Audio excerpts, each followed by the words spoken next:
भैया हम आज सोचले ना रहनी कि हमारे संग ऐसे हो जाए, हम जाए गिरी लाने थे। जैसे कि मंगरुआ को बोला लेनी स्टाइल मारता है। फिर से कलुओ आ गई, बाद फिर से मंगरुआ बेदनी बाइक आने, कलुआ मंगरुआ गई बाइक आने, कलुआ अपन घरे चल गए। ओकरे बाद मंगरुआ लेकर गई बाइक, हम बाइक पे बैठे गई नहीं, बैठे जाते नहीं, बैठ के गई। फिर से कलुआ घरे रुकनी, कलुआ को बोले कलुओ आइल। ओकरे बाद 3 जने बैठ के घूमने निकल गई के। ओकरे बाद मंगरुआ बाइक चलाता है, ऐसे मंगरुआ बाइक चले ली स्पोर्ट है। ओकरे बाद आगे बैठा गई ट्रैक्टर, तो मंगरुआ रुक गए। ओकरे बाद निकाल गई के।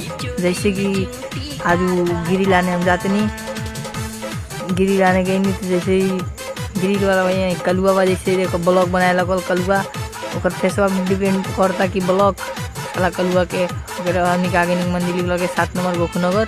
ओकरे बाद निके गिरिले वाला गिरिले के लगे आ गई, गिरिले वाला दुकान भैया से पूछे नहीं कि भैया गिरिल बन गई, गिरिल में नहीं बना वाला